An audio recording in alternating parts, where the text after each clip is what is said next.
want to bring up a line that I think is really fascinating, which there are legends of people with the gift of making music so true, it can conjure spirits from the past and the future. And I think music, like cinema, has the way to transport us back in time and forward in time.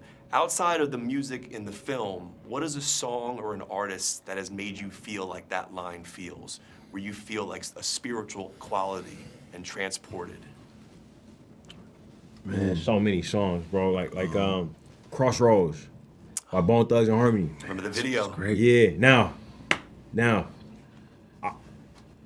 after I had wrapped this movie, I'm talking like a few weeks ago. I was talking to my producer on the movie and my wife, Ryan Coogler, and I was, because we were talking about the music video for Rod Wave that me and my brothers worked on, and I was saying, yeah, it'd be cool if this video can feel like Crossroads. And then when I said it out of my mouth, I realized, oh shit, like that's the title of Devil at the Crossroads. You know what I mean? Like that's like the Delta Blues tradition was still echoing. That's crazy. In 1990s Cleveland gangster rap.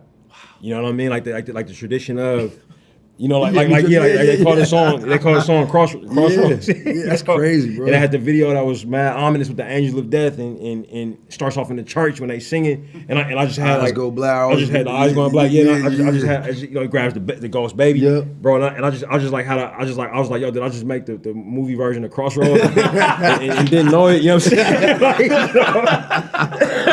It was echoing. The echo, totally. What about for you? Oh man, I'm not gonna say nothing as profound, you know what I'm saying? But I agree with that. But no song makes you. I would have to, honestly, I'm the type of person I would have to go through my phone and look and find songs. You know what I'm saying? But, River in the Sky. River Sky is a beautiful one. Music is like time travel. I think back to when I first heard it. You know what I'm saying? Like and I'm trying to think, like, the songs that are coming to mind now is not on theme. No, but don't prejudge yourself though, right? Like what you thinking? I mean, the top song in my head right now is once again it's on. It's on from Jay-Z and Beanie Siegel, man. It's a. It feels ancient, but at the same time, new. It feels. For me, it feels being in high school.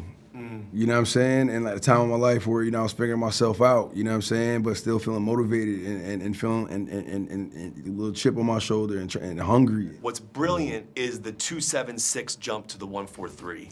Because normally with like Nolan, you got 239 or 220 when you're making that jump. But 276, it's like vertical to horizontal. I mean, it is horizontal to vertical. It's incredible to watch. Yeah. What are your narrative conversations with Autumn about when to shoot up and make a narrative punch? Because these are not just IMAX shots for IMAX shots. They are emotionally, narratively driven. Yeah, Autumn's brilliant, bro. Like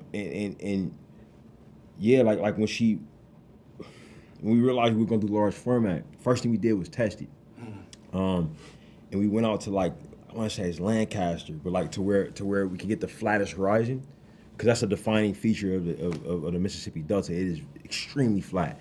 You stand on those cotton fields, you fly, you can just see the earth start to bend.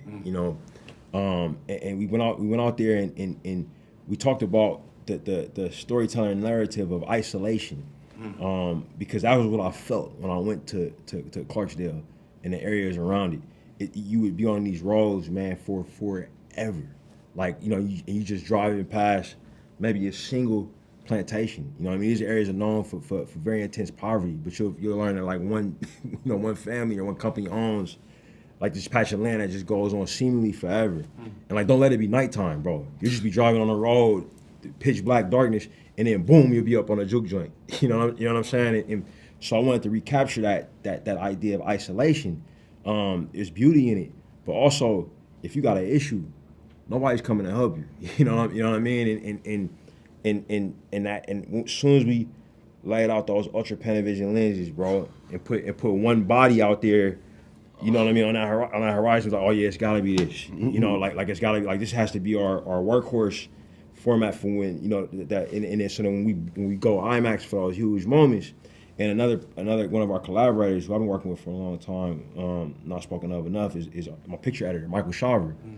And he and I would talk a lot about like when we go, you know what I mean? That Like water. when do we go? Oh my God. Yeah, when and how, because you can grow it, you know what I mean, or you can hard cut to it, you know what I mean? It's two different feelings. And between Autumn, Michael, and Ludwig, because we knew that we wanted the score to also reflect like when those adjustments happened. Yeah, man. But it was an incredible challenge, bro, and I loved it, man. It'd be hard to go back to anything else. I think, It's brilliant. Yeah. And last question I'll ask you is this, Michael. I was watching your characters very closely, and there's tics that each of them have. Shaking of the hands, a twitch of the face. And I was wondering if you can talk about how you developed the different physicality of how each would move, how each would speak. And then in that same question, if there's a scene where you're both there, like helping each other light a cigarette, what does that look like on sets? Like the physicality choices to make them different enough for us to understand the difference. Yeah. And the idea of like how you would film it at the same time. Smoke's a soldier, and went through World War I, you know what I'm saying, and been in the trenches and seen a lot of trauma, has been through a lot of things, and has a bit of a shake to him, smokes a lot, you know what I'm saying, and to kind of try to calm himself, but doesn't necessarily know how to roll. I mean, he knows how, but sometimes physically can't because of the tremors, and also his brother rolls for him, so that was a big component of their dynamic and their relationship. But as far as building those things, my dialect coach in Beth McGuire, really helped me explore the physical bodies of both of them and how they're going to walk and stand and be at rest, and the mannerisms and their cadence. What childhood trauma are they holding? Where are they speaking from? How do they show love? The fun part of props and figuring out what works for who, and felt like he would have a toothpick, you know what I'm saying, and Smoke, the older brother of the two, feeling more grandpa-like, you know what I'm saying, and tired of chasing after this ambitious, fast-talking, always getting into some, you know what I'm saying, like younger brother, and figuring out that and how does that naturally present itself in the physical form, that dynamic and that relationship. And then the technicality of, we would call them twin days, because like we knew on that day it's going to be a massive amount of time, attention to detail and energy to focus to pull off the shots that we need to. And using the techno crane, locked off. Techno dolly. Techno dolly. Oh, that's awesome. To be able to line up shots the right way when we have to split back and forth between the brothers. Doing the take, sometimes 4 times, to layer it the right type of way. I mean, cigarette pass. Yeah, no. It was like 17. At least Cigarette pass was 17. 17. It was probably. It's probably a little bit more than that. I mean, it was probably the most complicated shot. Probably the most complicated shot. And it was 120 degrees. 120 degrees. It felt like 120 degrees with that wool suit on, the hat hard, outside. bro. But Someone standing there when you pass it? Well, yeah, we casted a twin double. Yep. Up and coming actor, Percy out of Bell. Louisiana named Percy Bill. Yeah. And he would stand. He would play off of whatever character Mike we were filming for Mike. And 90% of our twin shots that you see are with that techno dolly, and it's Mike and Mike, repeated passes. And we would use audio cues, like beeps, like ADR beeps, to be clicked in. And it's like, all right, you're gonna pass on the third beep, and then we would have a kind of like a C-stand orange point for where the cigarette actually had to be handed off and connected. And it's a lit cigarette, you know what I mean? So Continuity. because he lights it for him on camera. So it was a lot of coordination, and it's just a physicality to what he had to do. Smoke.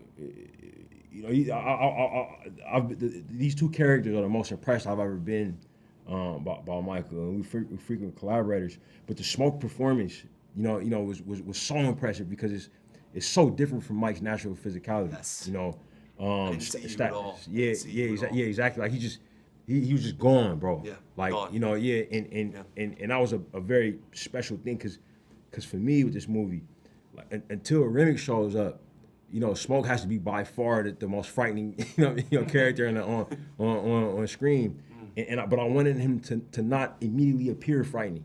You know what I mean?